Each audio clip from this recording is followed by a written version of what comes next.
Ça y est, tu as arrêté, que ce soit l'alcool, la cigarette, le cannabis, l'AC ou tout autre comportement qui te pesait. Tu pensais que le plus dur était fait. Et c'est vrai, arrêter, c'est la première étape, un tournant fondamental dans la vie d'un addict. Mais voilà, quelques semaines ou quelques mois plus tard, tu te sens perdu, fatigué, peut-être même déprimé. Et surtout, tu as de grosses envies de reconsommer.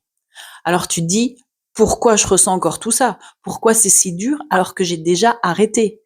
Mais comme dans une course d'endurance, tout semble aller bien, on gère jusqu'à ce qu'on se heurte à ce fameux mur. Pourtant, si on parvient à le dépasser, on retrouve notre rythme et on continue à avancer. C'est ce qu'on appelle le syndrome de sevrage post-aigu, une phase que beaucoup traversent mais dont on parle très peu. Et c'est pour ça que je voulais prendre un peu de temps pour expliquer ce que c'est, pourquoi c'est normal et surtout comment traverser cette période sans se décourager. Quand on arrête une addiction, on parle souvent du syndrome de sevrage aigu. C'est la phase immédiate, celle des premiers jours ou des premières semaines, où ton corps et ton esprit réagissent brutalement au manque. C'est intense, mais souvent cette phase passe assez vite en fonction de la fréquence de consommation et du type de produit consommé. Mais il y a une autre étape plus insidieuse, le syndrome de sevrage post-aigu.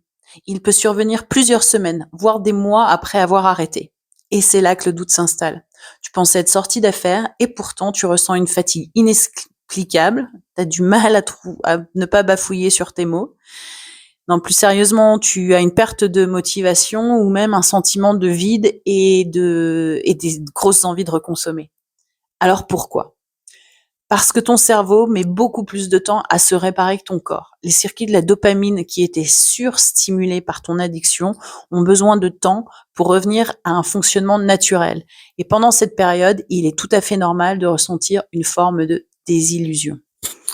Alors, les symptômes de sevrage post-aigu peuvent varier d'une personne à une autre, mais voici les plus fréquents.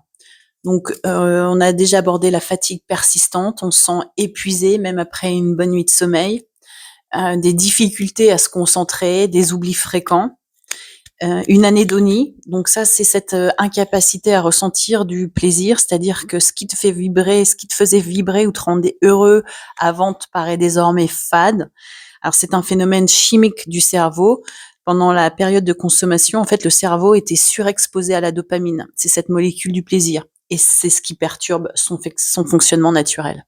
Tu peux aussi ressentir de l'irritabilité, de l'anxiété. Parfois, tu es sujet à des sautes d'humeur. Tu peux aussi connaître une forme de désespoir, cette impression que tu ne verras jamais le bout du tunnel. Et le tout ponctué par de fortes envies de reconsommer. Donc cette phase peut être très déstabilisante, voire même s'interroger, est-ce que j'ai vraiment fait le bon choix d'arrêter?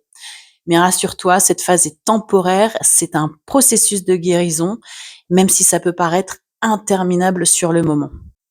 Pourquoi c'est normal et temporaire? Donc ce qu'il faut comprendre, c'est que ce que tu ressens, c'est tout à fait normal.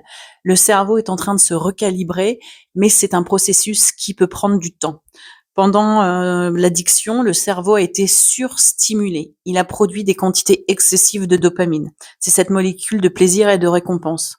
Donc maintenant que tu as arrêté, ton cerveau doit réapprendre à produire cette dopamine naturellement. Et ça ne se fait pas du jour au lendemain.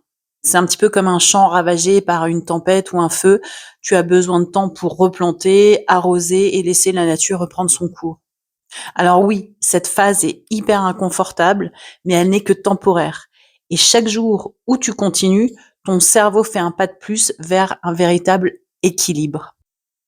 Donc maintenant que tu sais que cette phase est tout à fait normale, on va voir un peu comment la traverser. Tout d'abord, accepte tes émotions. Ce passage n'est absolument pas un échec, c'est une étape de la guérison. Accepte ce que tu ressens, c'est normal. Et souviens-toi que tu as déjà fait le plus dur. Nourris ton cerveau autrement. Et pour ça, il te faut produire de la dopamine naturellement. Donc pendant les premières semaines, notre corps et notre esprit sont en mode survie. Il y a une forte agitation intérieure, notre cerveau s'efforce de s'adapter au manque, tandis que notre corps tente de récupérer. Et c'est pour cette raison qu'il est essentiel de se reposer et de ne pas se brusquer. Mais dès lors que l'on commence à se sentir mieux, c'est le moment d'instaurer une discipline personnelle et de bouger son corps, bien évidemment en respectant son âge et ses capacités. Donc intégrer une routine sportive, même modérée, est crucial pour aider ton cerveau à fabriquer naturellement sa dopamine. Tu peux aussi stimuler ton cerveau en t'essayant à des nouvelles activités créatives. Et surtout, passe du temps en nature. Ça fait un bien énorme. Tu peux aussi, et je dirais c'est même essentiel, c'est de t'entourer de soutien.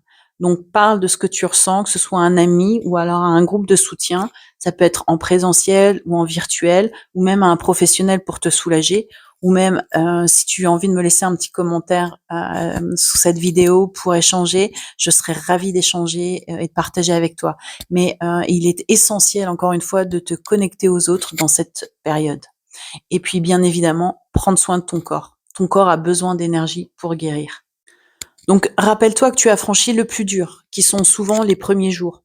Donc, cette étape est loin d'être évidente, mais elle est temporaire. Et les rechutes surviennent souvent dans cette phase. Mais souviens-toi, ce n'est pas facile aujourd'hui, mais retomber dans l'addiction n'est pas une option. Et sache aussi que tu n'es pas seul. À très